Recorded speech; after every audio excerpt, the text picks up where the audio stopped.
Et vraiment, avec un immense plaisir. Tu nous reviens avec un visage radieux. Oui, elle est en forme. Hein. Ouais, elle est en forme. Hein. Vraiment, je ne vais pas dire elle pète la forme, elle incarne la forme. Anta, elle est en forme ce matin. Anta. Bon, on passe à Walf Quotidien. Walf, oui. Alors, à la une de Walf Quotidien, ce n'est pas n'importe qui. Parce qu'il faut, les hommes, il faut leur donner leur attention.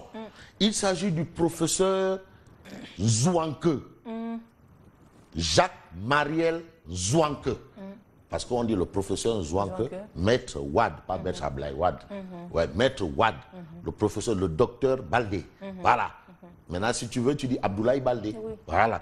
Maintenant, Jacques Mariel Zouanke, comprenez le professeur Zouanke, qui confirme Babacar Gueye.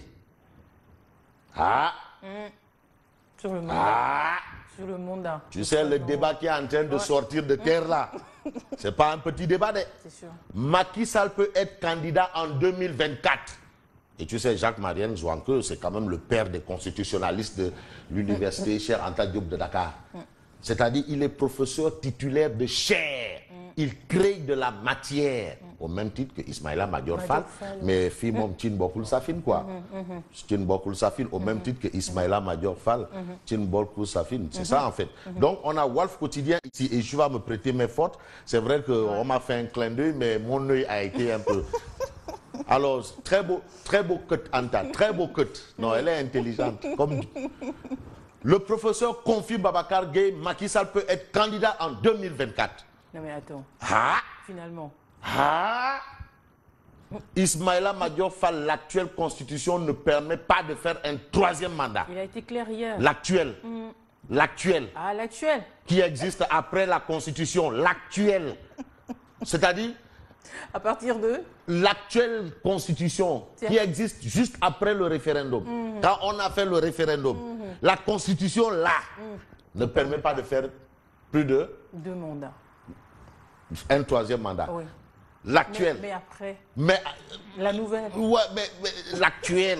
Mais maintenant la nouvelle. Elle démarre quand? La nouvelle démarre quand? Tu sais, c'est un jeu de mots. Ils sont... Professeur Ismaïla Madior Fall, je sais qu'en termes de constitution, de texte et de loi, il y a la lettre et l'esprit. Oui. Ça, c'est le minimum que je puisse dire. Et là, je prends vraiment à témoin le professeur Sarr, Ndiogou Sarr. Professeur Ndiogou Sarr, tous les profs là, vous êtes interpellés. Parce que vraiment, ces professeurs-là, ils sont là à l'université, ils boivent du thé.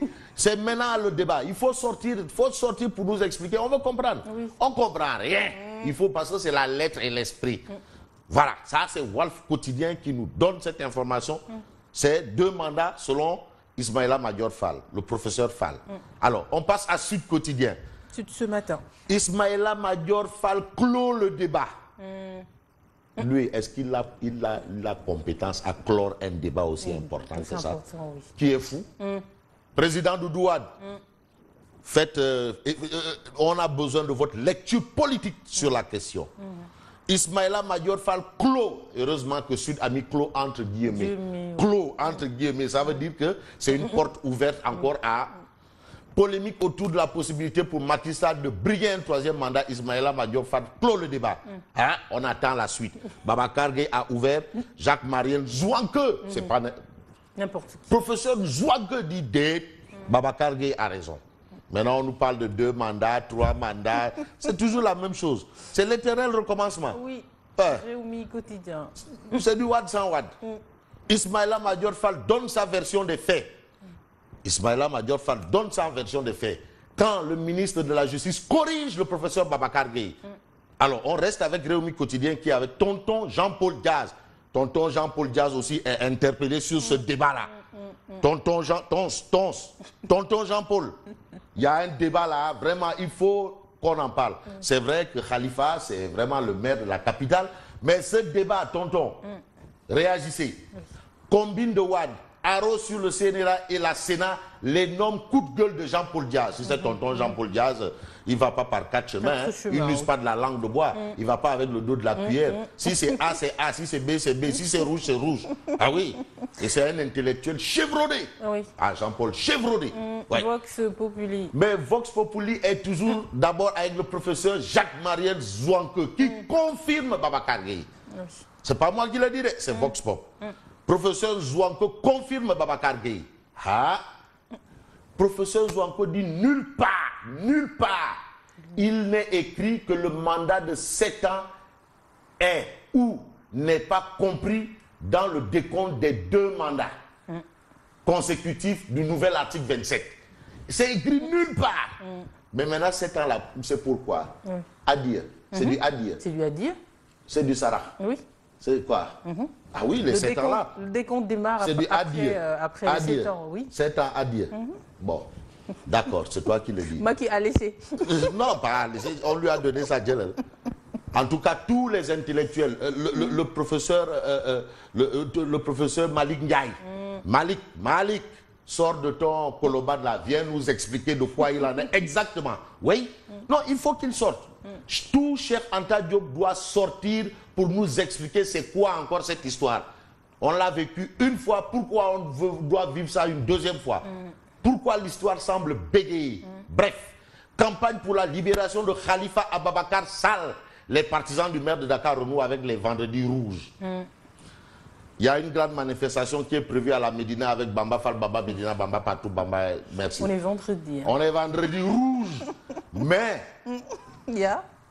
tu vas couvrir.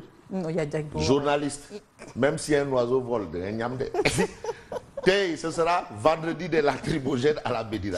Vendredi rouge pour les partisans de Bamba. Vendredi des lacrymogènes pour Nyangal. Jacques Bauer, Nyangal. Il est là-bas depuis hier, à minuit. Il est en train de... Depuis minuit hier, à minuit. T'es beau Nyamé réglé, tu seras pas là. Tu vas y aller. Jacques Bauer, enquête ce matin. Enquête parle de l'affaire Yavuz Selim. Macky clôt le débat. Derrière le Macky clôt le débat. Mais maintenant, pour comprendre de quoi il en est, on passe à l'As quotidien. Là, ce matin. Mais l'As nous dit Macky Sall invoque la pression turque de la Turquie. Oui. Et qui est le président de la Turquie? C'est Erdogan. Oui. Erdogan. Bon, en attendant que Fethullah Gülen devienne président de la Turquie, on ne sait jamais. Après, on revoit les choses. Mais pour l'instant, c'est Erdogan. Donc, Erdogan, c'est Erdogan et Macky. Sénégal, Turquie, Ankara, Dakar. C'est ça.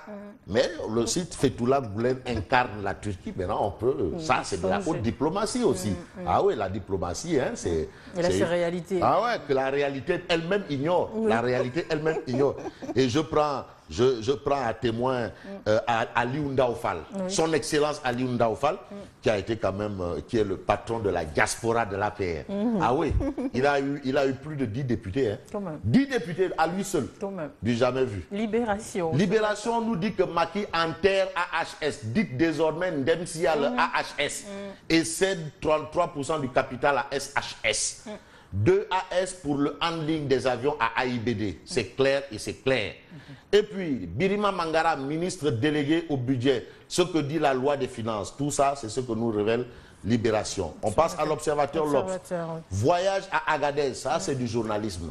Ah oui. On parle d'immigration clandestine, immigration, ouais, immigration. Mais il faut aller sur place, vivre avec ces gens-là, ce qu'ils mangent, ce qu'ils boivent, comment ils vivent, comment ils respirent, comment ils se soignent. Voilà. Récit poignant de candidats à la mort. Lamine Diop, mon ami, est mort dans le désert. Nous l'y avons laissé sans l'enterrer. Ah oui, là-bas, c'est tous, chacun pour soi, Dieu pour tous. Hein. Ah oui. El Cissé, beaucoup de Sénégalais ont eu des blessures par balle en Libye, par balle. Seydi Fall, les souffrances du désert me sont plus supportables que voir ma mère dans la misère. Donc, vraiment, c'est vrai que c'est compliqué, mais c'est ça aussi. L'Observateur, l'Obs nous dit Macky Sall qui se prononce sur la fermeture de Yavuz Selim. Il dit que c'est Erdogan qui avait demandé la fermeture de Yavuz Selim depuis 3 ans, le président Erdogan. Alors on a... Ah ouais, plus que Yavuz Selim est là sous la griffe de la Turquie. Et la Turquie demande. Si Erdogan demande, c'est la Turquie qui demande. Si Macky Sall demande, c'est le Sénégal qui demande. Ah ouais. On termine avec les témoins quotidiens. Santé publique. Accès de grippe à Dakar, c'est trop. Tout le monde est grippé. L'hôpital Youssoum Bargane, le dispensaire Nabil Chouker et la clinique Souma Assistance, débordés. Attention, dans certains cas, cette grippe se double d'un palu. C'est compliqué. Et je termine quand même avec un mot de religion. Tierno Badadi Muntaga Tal. une icône méconnue de la Tidjania. Ça, vraiment, c'est un grand guide religieux et c'est un homme à prendre comme exemple de genre de vie, de connaissances et entre autres. Alors, Thierno Madani Muntaga Tall, une icône de la Tidjania, c'est ce qu'explique le Témoin quotidien ce matin. Merci à vous. Bon, si j'ai terminé par là, c'est pour le vendredi aussi.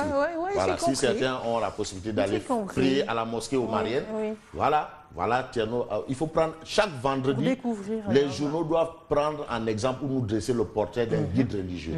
Chaque vendredi. Il faut quand même qu'on sache qui sont nos guides religieux, c'est important. Ils ne sont pas là parce que, bon, ben...